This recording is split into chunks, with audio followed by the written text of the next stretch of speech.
If you want to live successfully, you need to know how you construct your reality. Please subscribe to his channel, and starts changing your life for the better. Today's episode is about perception. Before we get into the details of what perception is and how it works, let me tell you a few stories. Everyone who has read the Bible remembers the passages of Jesus Christ's multiplication of the loaves and other miracles. He did everything through the mechanism of perception in conjunction with his faith in himself, which he mentioned in the allegory to the mustard seed. In 1967, Charles Mason founded a criminal cult called the Family. In 1969 they committed 9 murders, including that of the famous actress Sharon Tate, who was pregnant. When asked why he had done it, he simply replied that the dog told him to do it. Mason created this dog situation to justify his beliefs.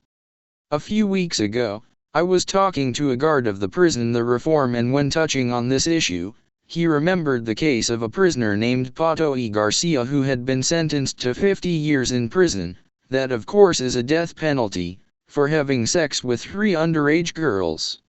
This person was abandoned by his family and began to deteriorate in such a way that he appeared to be 80 years old when in fact he was only 60 years old. In his frustration and suffering, this prisoner began to create a huge panther that came at night to threaten to kill him. The curious thing about the case is that other prisoners began to see the panther, and one of them, who slept in the upper part of the bed, was awakened one night when he was almost knocked down from his bed by this huge creature. He even heard him roar as if he were a real panther. In other words, Pato E. Garcia created this huge cat using his perception. Now let me tell you a couple of my own experiences. When I was about 7 years old, I used to go with my friends to a pasture where the cattle grazed. To enter the place, that was surrounded by a barbed wire fence, we had to lift one of the barbed wires. One day I started bullying one of the calves and it came over me. I only managed to run and pass the barbed wire. I did it without lifting the barbed wire, that is, I disappeared the fence and passed as if nothing was there. I didn't realize it until 10 minutes later when I calmed down. Another situation I experienced was in 2000. I woke up one Saturday quite worried, because I had to go play a soccer game in Guapiles and we have decided to meet at 8 a.m. in front of the Hotel San Jose Palacio to leave all together. I got ready and arrived at the meeting site at about 8:20 a.m. and did not find anyone, so I got out of the car and bought some drinks for the trip. I started driving my car at high speed to see if I could catch up with the rest of my teammates, and I failed. When I arrived at the Guapiles Stadium there was no one. I called my friend Johnny Vargas and asked him where they were, and he answered, "I'm at home." So, I asked, "What about the football game?" Laughing, he answered, "The game is tomorrow." So, I had 2 options: to stay overnight in Guapiles or return the next day. I decided on the second option. But for safety I decided to sleep a few minutes on the right side of the road that leaves Guapiles. Therefore, I parked there and reclined my seat to take a nap. Within 5 minutes a traffic policeman arrived and woke me up and asked for my driver's license. I looked for my wallet and did not find it. With the help of the traffic policeman we checked the whole vehicle, and the wallet did not appear. Then he asked me for the papers of the car. I took them out of the glove compartment and handed them to him, and he went to his vehicle to call by radio to find out if the car was in order. When he came back about 10 minutes later, he handed them to me, and when I was putting them back in the glove compartment, I saw that my wallet was in the passenger seat to my right. It had appeared as if by charm or miracle. The traffic policeman then said goodbye and recommended that I would not stay there for long because it was a dangerous area, and I could be assaulted. Later I understood that I had created this whole situation and the traffic policeman decided to cooperate with me. My inner or subjective self communicated to me of the danger that awaited me, and my objective self created the situation using the mechanism of perception. Note the objective and subjective self always work in harmony, although sometimes this does not seem to be the case. Ortega y Gasset, famous Spanish philosopher, used to say, "The fault lies with that entity, at the same time delicious and repugnant, sovereign and demeaning, that we call language." The life of language, on one side, is a continuous degeneration of words. Like everything in language, this degeneration occurs automatically. This is the case with the word perception. Most people confuse this word with seeing or observing, or impressions, and are very wrong. Perception is creating, and the Royal Academy must modify this meaning when science understands it. Science is a wave of energy that is responsible for explaining what we believe to be true. However, we forget that most of its theories or hypotheses are just beliefs. A fundamental piece of all sciences is perception, which the sciences still do not recognize. It does not recognize that perception is the basis of everything, physical and non-physical in our dimension, such as thoughts. Currently all sciences move in the direction of defining and quantifying what consciousness is, a topic that I explained in last episode. They know and accept that universal consciousness is real and exists, but they do not know how to explain it, as I explained in the 4th episode. The sciences cannot quantify what universal consciousness is because only things can be quantified, and universal consciousness is not a thing. They have some ideas of what it could be. But universal consciousness is not merely an idea. Perception is one of the pieces that most affects us in this new wave of knowledge, and the mechanism of perception is crucial for scientists and us. We have an incorrect definition of this word, as I mentioned earlier. Perception is creating. Science only must change one word in its equations. Instead of saying measure, they must say perceive. That is, instead of saying that a particle changes its state when we measure it, they should say that we create the particle when we perceive it. That is, we create it in the state that we need or want it to be. What we have been expressing about our senses is part of perception, only we define it backwards.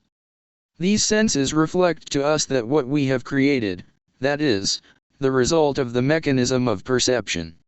Our mechanism of perception pushes out energy, projects it, and creates reality in conjunction with the element of time. It is a combination of energy and time that creates matter, which is our physical reality. Our senses are a reflective mechanism. A reflective aspect of ourselves that allows us to see, hear, touch, taste, and smell what we have created. And that obviously allows us to define this through our senses. However, the mechanism of perception is to project. It projects outward from us and creates physical manifestations and matter, but not just matter, as we will see later. Two incredibly significant pieces of the mechanism of perception are imagination and dreaming. Imagination is not fantasy, it is real, and dreaming is an avenue of communication and communicates to us what it is. Therefore, dreams are real. Even if it communicates to us what does not exist in our physical reality in this dimension. We all hold Einstein in high esteem and should learn a lesson from this person. He recognized that the value of imagination was an important expression because imagination was the basis of our creations. It doesn't matter if these creations were good or bad. Inspiration comes from imagination. What we imagine we translate into reality. An example is Keylor Navas. He imagined and dreamed of being the goalkeeper of Real Madrid and he made it come true. But we must also recognize that our thoughts, feelings, beliefs, and what we focus on, influence our mechanism of perception. This mechanism is constantly influenced by our beliefs, and our beliefs in many cases become addictive, or an accessory in our behavior, i.e., in a fixation or an attachment. I have seen people who, without being very Catholic, even without even going to Mass constantly, when passing in front of a church they made the sign of the cross. Even before non-Catholic churches. Usually, our beliefs begin during our childhood. These addictions or attachments or fixations we begin to assume or develop during adolescence.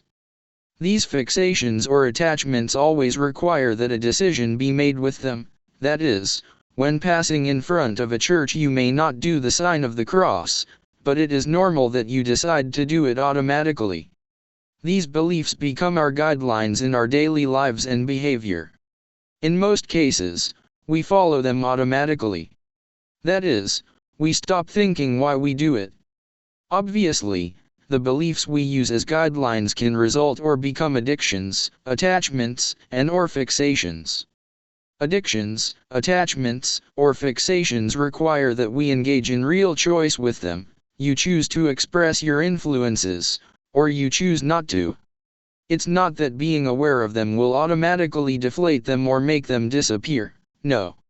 They are deeply rooted in our objective knowledge, for we express them throughout the totality of our lives. Even as infants, although we do not yet develop or assume them, we are aware of them because they remind us of every week, as is the case of doing school homework that is instilled as a responsibility. And some of which you are not so aware, like praying before going to sleep. Others we are more aware of, such as washing our hands before eating.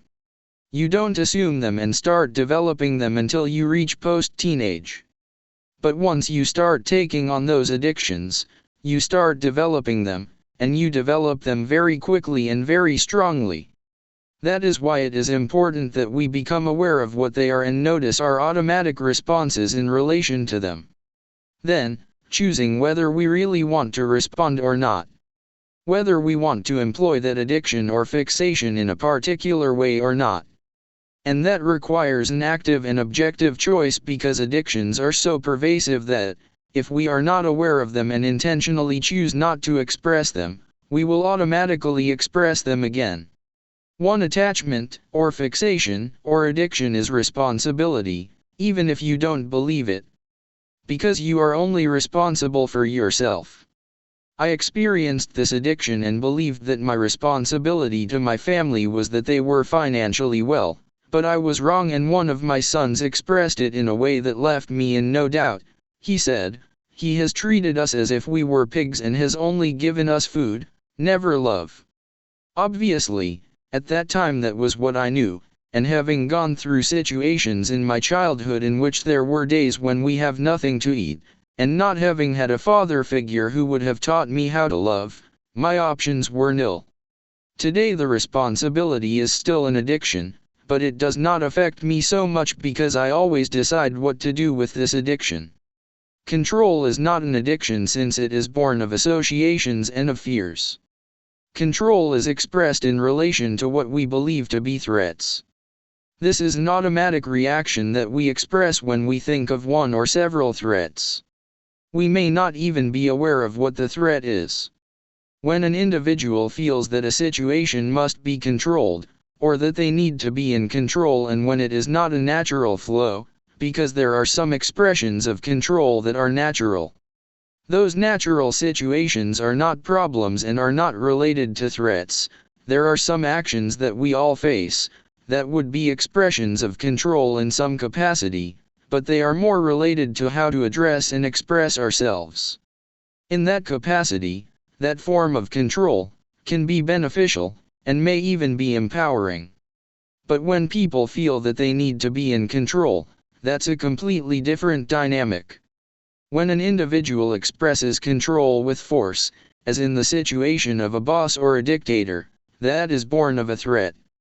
He or she fears losing his or her job or position, and therefore acts that way. With individuals of this kind, it is best to have good tact and face them in another way. The most important piece in relation to perception is attention. And attention is how we are addressing or behaving with respect to what is important to us at that precise moment. It is important because attention is what gives information to the perception mechanism. For example, right now you are watching this video, and you will pay attention to it depending on the importance you give to it. You could stop watching it, but if you are interested you will see it until the end, because you think it could be important. As energy beings, We are always projecting energy outward to ourselves and everyone else. We do it through the mechanism of perception, that is the mechanism that creates our reality. Obviously, when we are in front of other people, that person is projecting their own energy and does so based on their beliefs, just like we do. That's why some people like us and others not so badly. We may consider that a person can be a beauty or that is intractable. In other words, we are always in constant exchange of our energies. It is our means of communication. Our perception is immensely powerful, and we show it through everything our senses tell us. Everything we see, hear, touch, taste, and smell is absolute for us. And all these feelings express our preferences. A garlic breath disgusts us all, a perfume motivates us, liquor affects us differently, a nauseating smell can cause us to vomit, and all these situations are generated by the mechanism of perception. And this shows how powerful this mechanism is. At the same time, our creations are absolute in physical realities, precisely because what our senses inform us is absolute. For example, that person has an unbearable breath, this soda tastes like nothing, the beans are sour, etc. etc. Perception is a powerful tool, and we are going to need another episode to explain it on a more scientific level and be able to offer you more evidence. But for now, let me mention the placebo effectiveness. That is our perception at work or when someone under hypnosis eats an onion believing it is an apple. Remember, believing is faith, and faith turns the onions into apples. Don't forget to subscribe to this channel and give a like it, so we can help you remember who you are and how to improve your lives.